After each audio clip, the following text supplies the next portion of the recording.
نحمده ونصلي على رسوله الكريم. قال النبي صلى الله عليه وسلم: نظر الله لي وأن سمع مقالتي فوعاها ثم أداها كما سمعها.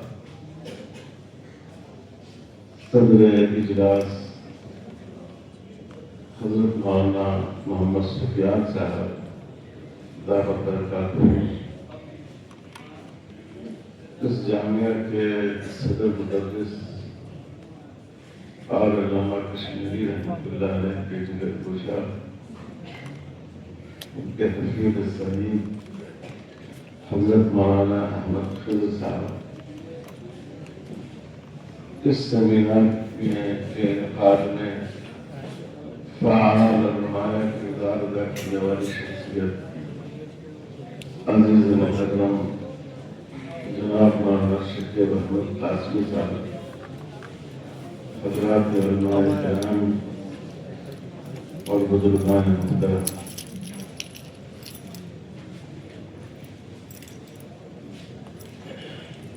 علامہ کشمیری رحمۃ اللہ علیہ کے ایک وطن شاعر بھی، ادیب بھی، تجزیہ نگار بھی، جناب عبدالکریم شورش کاشمیری،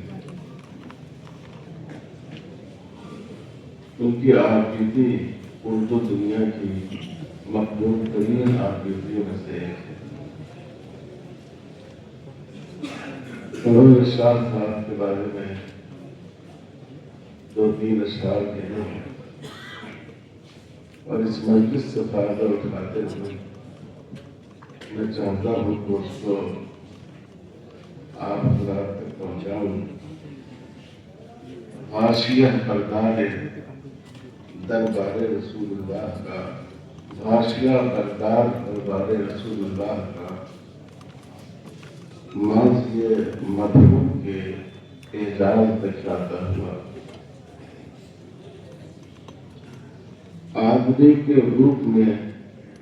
قدرت کا روشن موجزہ، علم کی حیبت سے نظم و بزم پر چھاتا ہوا، سادگی میں عہد نبوی کے صحابہ کی مثال، سیرت پیغمبر کونین سمجھاتا ہوا،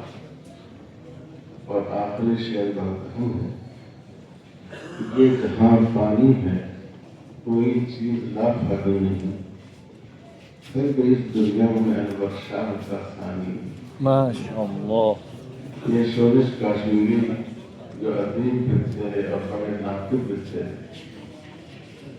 اور جنہوں نے شاہ صاحب کو صرف دل کی آنکھوں سے نہیں سر کی آنکھوں سے دیکھا تھا، ان کا بیان ہے۔ واقعی وہ اپنے معاصرین میں ایک لاسانی شخصیت تھے۔ مقالات کی جو فہرست اس دو روزہ سیمینار کے نظام العمل میں شامل ہے، انشاءاللہ شاہ صاحب کی زندگی کی مختلف جہتوں کو واضح کرے گی۔ میری بھی ایک دن سی چھوٹی موٹی تحریر ہے، اور اگر مقدر ہوا تو اس کو پیش کرنے کی سعادت حاصل کی جائے گی۔ اس مجلس میں بھی بڑے اچھے خطابات ہوئے مختلف جہتوں سے، اور اس میں بعض دوستوں کی طرف سے بعض ایسی باتیں بھی آ گئی کہ میرا خیال ہے کہ یہ مجلس اس کا محل ہے۔ اس سے کسی مجلس کی خوشگوار فضا متاثر ہو جاتی ہے۔ شیخ محمد بن عبد الوہاب نظری رحمۃ اللہ علیہ کے بارے میں ابتدائی ہندوستان میں بڑے غلط فہمیاں تھیں، کیونکہ اس وقت تک تعلقات عالم عرب سے ہندوستان کے علماء کہتے ہیں۔ ہمارے حلقے کے بزرگان زمین حضرت مولانا محمد منظور نعمانی صاحب رحمۃ اللہ علیہ نے بہت سی وضاحت اور تفصیل کے ساتھ ان غلط فہمیوں کا اضافہ فرمایا۔ اس میں وہ بات بھی شامل تھی جو اس وقت ہمارے بعض دوستوں نے کہی تو میں سمجھتا ہوں کہ بزرگوں کی زندگی کے اس حصے کو ہمیں ذکر کرنا چاہیے جس میں ہمارے لیے سبق رسول اللہ صلی اللہ علیہ وسلم نے ارشاد فرمایا اس گرو میں حاصل ہوگا. کوئی شخصیت ایسی نہیں ہے جو سراپا میں حاصل کا رہنما ہو، لیکن آپ نے فرمایا جب گزرے ہوئے لوگوں کا ذکر کرو تو ان کے محاسن کو یاد رکھو، مساوی ہے. اور اگر سچ مچ کوئی کمزوریاں ہو تو ان سے اپنے زبان کی حفاظت. تو ایسے مواقع پر ہمیں اس کا لحاظ رکھنا چاہیے. اس سے امت میں اجتماعیت پیدا ہوتی ہے، باہمی رابطے استوار ہوتے ہیں، بزرگوں کی عظمت ہمارے دل میں پیدا ہوتی ہے، اور جو خادمین دین دنیا سے گزر چکے ہیں ان کی قدر و منزلت ہمارے سینوں میں اجاگر ہوتی ہے، بڑھتی ہے، اور اس کی روشنی سے ہم فائدہ اٹھا پاتے ہیں. اس موقع پر جو 2-3 منٹ کا موقع مجھے دیا گیا ہے تو میں انشاءاللہ 2-3 منٹ سیرت کے ساتھ یہ پورا مجمع ماشاء اللہ علماء کا وقتی مجمع ہے، اور ہندوستان کی مختلف درسگاہیں ہیں، دینی درسگاہیں ہیں، عصری درسگاہیں ہیں، سب کی نمائندہ شخصیتیں ہم موجود ہیں. خیال ہوتا ہے کہ ہمیں اس بات پر غور کرنا چاہیے کہ علامہ کشمیری کا علم تو ہمارے بیان سے اور ہماری مدح سے ماورا ہے، لیکن ہمارے لیے ان کی زندگی میں لینے کی کیا چیز ہے؟ اس میں 3 چیزیں بڑی اہم محسوس ہوتی ہیں اور میں اس کو پیش کرنے کی ضرورت کرتا ہوں. ایک چیز تو ہے اخلاق سازی. ہمارے حلقہ دور میں علوم ظاہری کے اعتبار سے حضرت شاہ ولی اور علامہ شاہ کشمیری رحمۃ اللہ علیہ کے کلام سے جتنی بڑی تعداد ہے اور مختلف میدانوں میں انہوں نے جو نمایاں خدمات انجام کی ہیں وہ کسی بحث اور غور کی محتاج ہے. اور اسی طرح علوم باطنی میں حضرت حنبلی رحمۃ اللہ علیہ خاصہ ہے، ان سے امت کو نفع پہنچایا ہے. اب ہمارے یہاں مدرسوں میں کمیت اور مقدار میں اضافہ ہوتا جاتا ہے اور کیفیت میں اور اخلاق سازی کا اصل مقصد کا انداز تھا اس میں کمی ہوتی ہے. اس میں ہم سب شریک ہیں. آپ کسی مدرسے میں چلے جائیں گے، میں بھی اس میں شامل ہوں.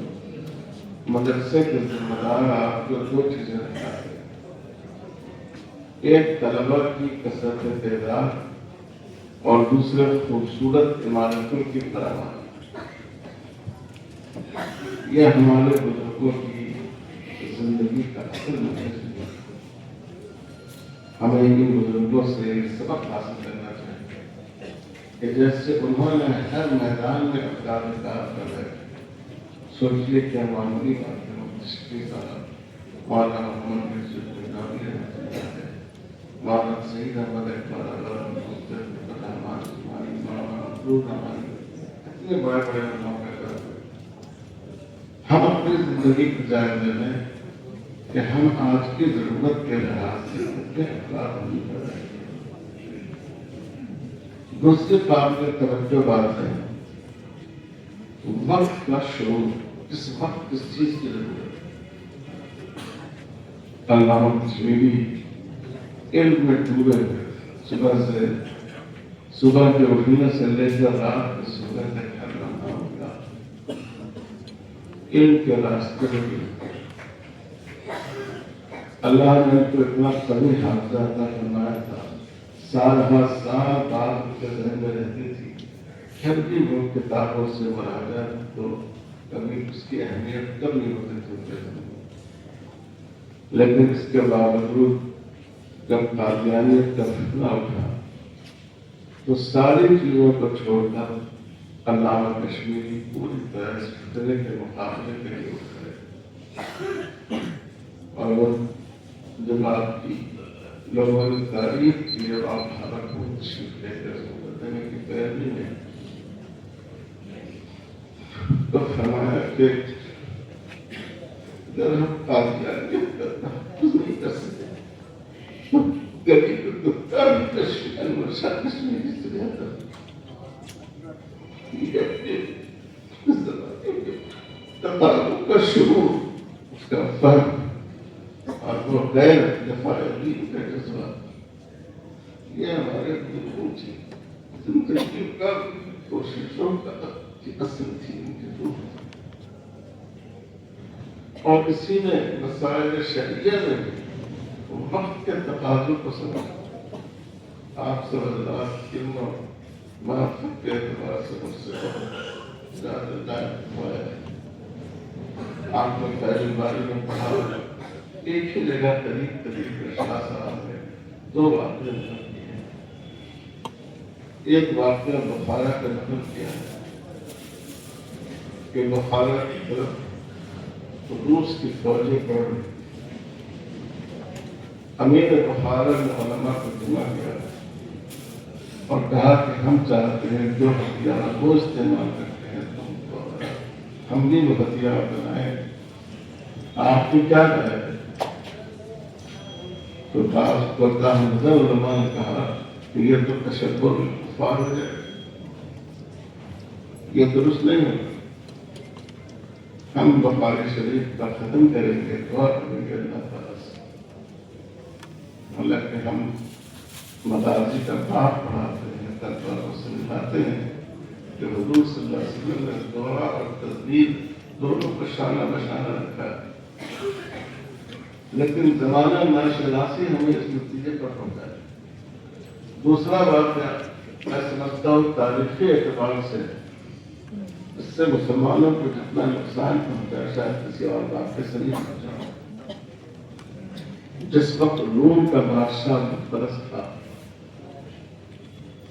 اور اس کو انہیں مذہب پر اطمینان اس میں